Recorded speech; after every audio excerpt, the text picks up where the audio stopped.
15th August 1944. Northern France.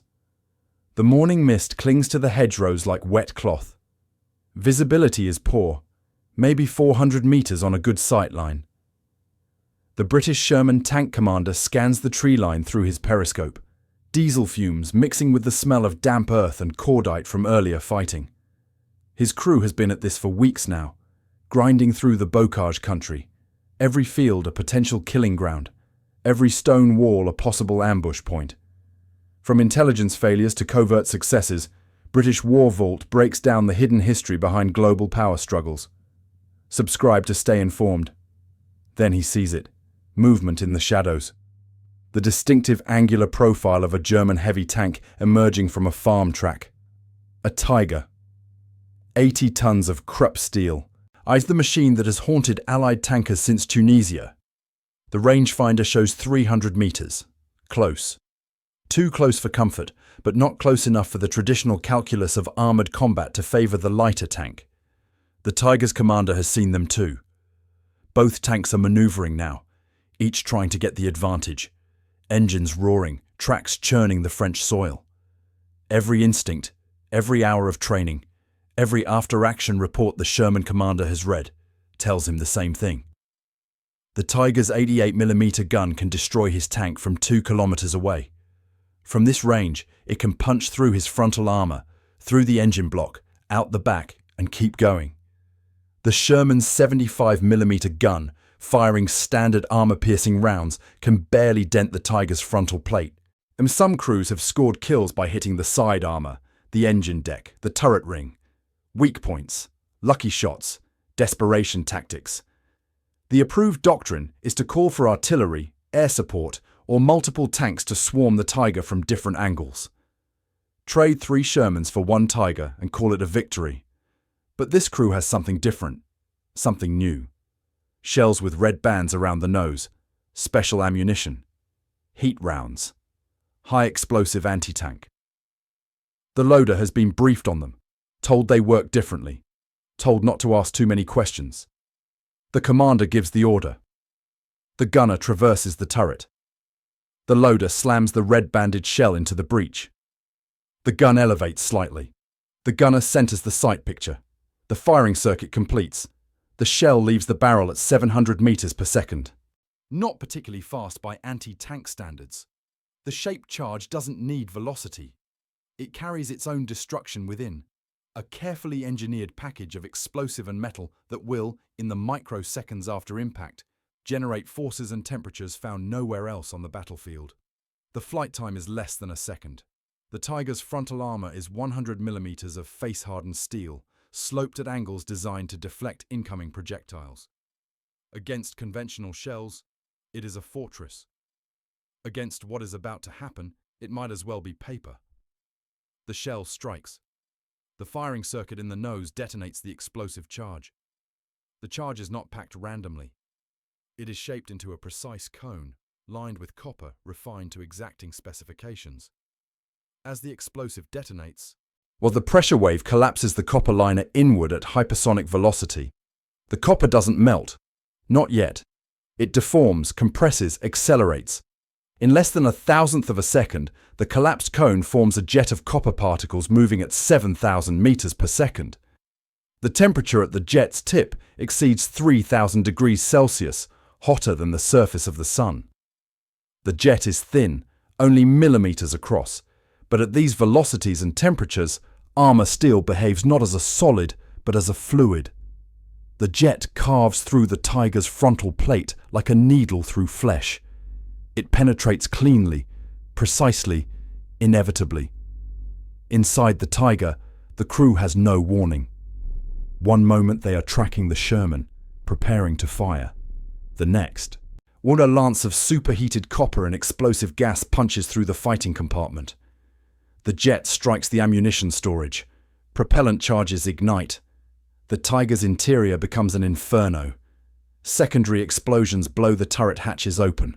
Smoke pours from every opening. In less than 10 seconds, the most feared tank in the German arsenal is a burning wreck. The Sherman crew watches in something like disbelief.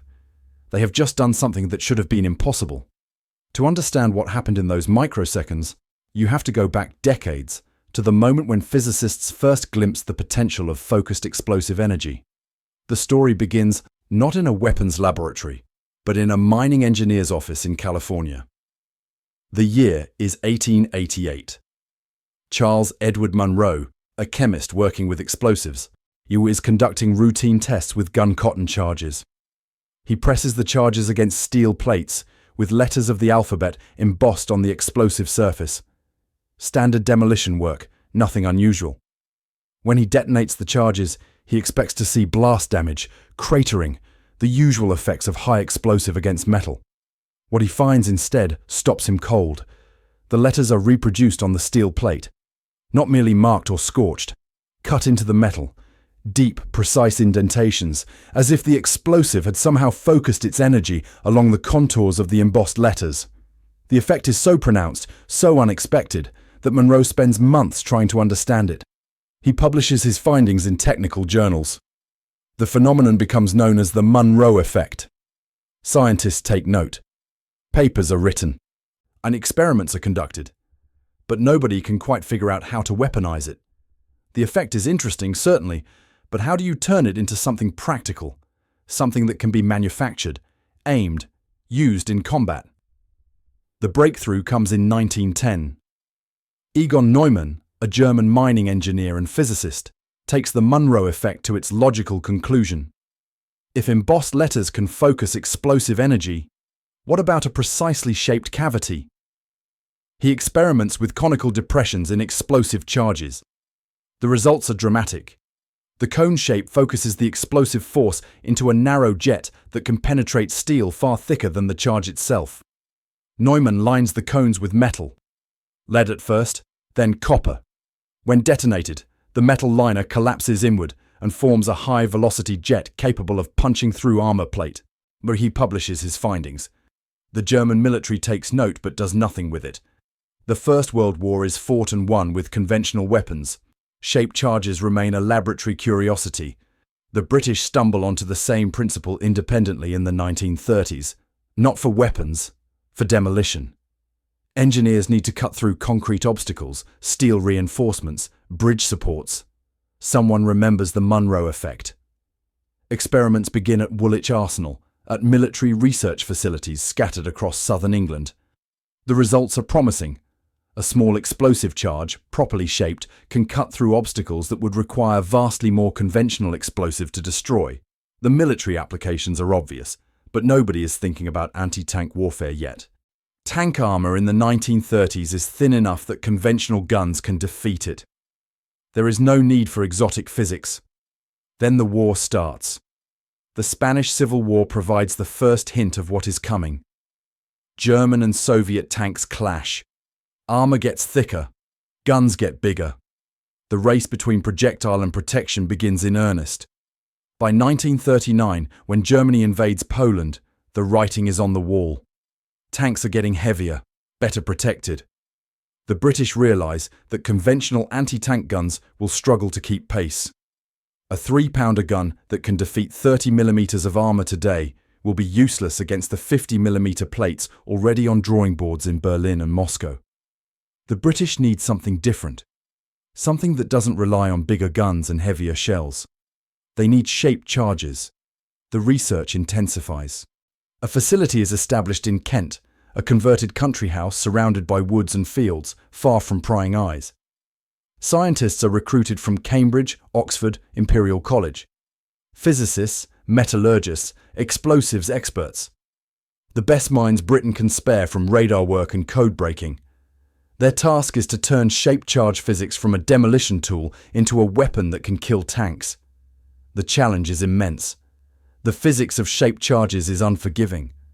Every variable matters. The cone angle must be precise. Too wide and the jet disperses. Too narrow and it forms inefficiently. The liner material must be ductile enough to deform, but dense enough to maintain coherence at hypersonic velocities.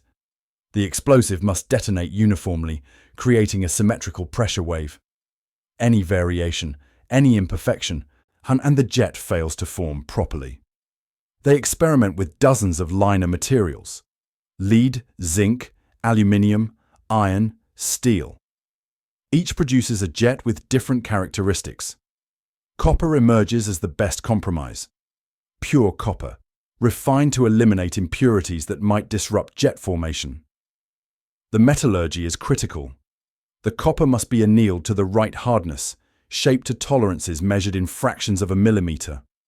British metallurgical expertise, honed over centuries of manufacturing, proves decisive. The explosives are equally critical. Military-grade TNT and RDX mixed in precise ratios, pressed to exact densities. The detonation velocity must be high enough to collapse the liner efficiently, but not so high that it shatters the copper before the jet can form. Then there is the standoff distance, and the shaped charge jet needs space to form fully before impact. Too close, and the jet is still developing. Inefficient, blunt. Too far, and the jet begins to disperse, losing coherence and penetrating power. The optimal distance is typically 2 to 3 times the diameter of the shaped charge cone. This means the shell must be designed with a nose probe or standoff mechanism that ensures the charge detonates at exactly the right distance from the target. Engineering this into a shell that can survive being fired from a gun, that can withstand acceleration forces of tens of thousands of gravities, is a challenge that takes months to solve. By 1942, the British have cracked it. The first practical shaped charge weapons enter service. The PIAT, Projector Infantry Anti-Tank. An ungainly device, heavy and awkward, and with a powerful spring mechanism that launches a spigot bomb with a shaped charge warhead. Infantry crews hate it. It kicks like a mule, makes a distinctive sound that draws enemy fire and requires strength to cock. But it works. From 30 meters, a PIAT bomb can penetrate 100 millimeters of armor, enough to kill a tiger. Suddenly, British infantry have a weapon that can defeat any German tank in existence. The psychological impact is enormous. German tank crews can no longer assume they are safe from infantry. The next step is tank guns. Adapting shaped charges for artillery pieces is harder than it seems. The shell must survive the violent acceleration of being fired, thousands of gravities in a few milliseconds. The shaped charge cone must remain intact, the copper liner must not deform, the explosive must not crack, and the British solve it through careful engineering. Reinforced shell casings, shock-absorbing mechanisms, quality control so strict that every shell is inspected multiple times before being approved for service. By 1944, heat rounds are being issued to Sherman tanks. Not in huge numbers at first, production is limited by the tight tolerances required, but enough to make a difference. The Germans know about shaped charges. They have Neumann's original research. They develop their own infantry anti-tank weapons. The Panzerschreck, a copy of the American bazooka, but firing a larger shaped charge warhead. The Panzerfaust, a disposable launcher with a shaped charge projectile. These weapons are crude, but effective.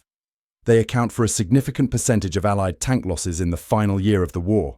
But the Germans never master tank-fired heat rounds the way the British and Americans do. The manufacturing is too difficult. The tolerances too tight. German industry, by 1944, is being pounded by Allied bombing. Precision manufacturing suffers. Quality control breaks down. The shaped charge rounds they produce are inconsistent. Some work perfectly. Others fail to penetrate. You cannot build a doctrine around unreliable ammunition. British and American industry has no such problems. Factories in the Midlands and the American Midwest churn out heat rounds by the thousand, each one capable of penetrating armor far thicker than the gun firing it should theoretically be able to defeat. The strategic implications are staggering. The entire German tank development philosophy is based on thick armor and powerful guns. You make the armor thick enough and you are invulnerable. Mount a gun big enough and you can kill anything. The Tiger embodies this philosophy. The Panther, the King Tiger. Magnificent machines, engineering triumphs, the most sophisticated tanks ever built. And now all of them are vulnerable to a weapon that weighs a fraction of a conventional armor-piercing shell. The tactical change is immediate. Sherman crews who have spent months avoiding frontal engagements with German heavies suddenly find they can fight back. The psychological impact on German tank crews is devastating. They have trusted their armor, believed in it, staked their lives on the superiority of German engineering. Now that trust is shattered. A tank they have learned to despise, the Sherman with its thin armor and inadequate gun, can kill them from the front. And morale collapses. Reports filter back to German headquarters. Tigers are being destroyed under impossible circumstances. Panthers burning after frontal hits from guns that should not be able to penetrate. Nobody understands what is happening. German intelligence captures some heat rounds, sends them back for analysis.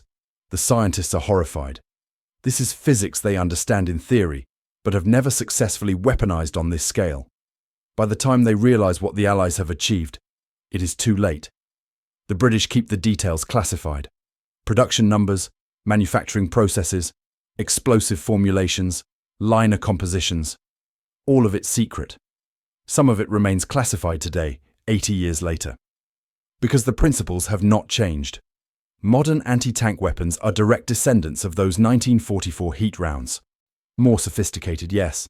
Better materials, more efficient shapes, advanced explosives. But fundamentally the same.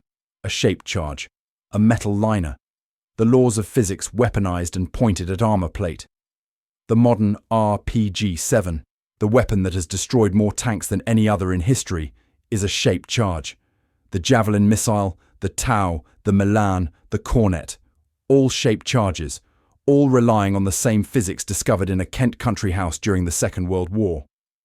That Sherman crew on August 15, 1944, probably never knew the full story. They did not need to know about Monroe or Neumann, about copper liner tolerances or detonation velocities. They needed to know that the red-banded shells worked, that the Tiger was not invincible. They fired. The shell flew true. The shaped charge detonated. The jet formed and penetrated. The Tiger burned. They moved on to the next objective, one more engagement in a grinding campaign that would not end until Berlin fell. But in that moment, they were part of something larger. The vindication of science over brute force. The triumph of understanding over ignorance. Somewhere in England, scientists who would never see combat had turned the greatest tanks ever built into burning metal. They had done it not with thicker armor or bigger guns, but with pure physics. With knowledge of how energy behaves when shaped and directed with precision. The shaped charge did not just penetrate armor. It shattered the philosophy that armor thickness alone could protect you. It proved that no defense is absolute, that clever engineering will always find a way through. The Germans learned this lesson too late. By the time their engineers understood what had been done to them, the war was already lost.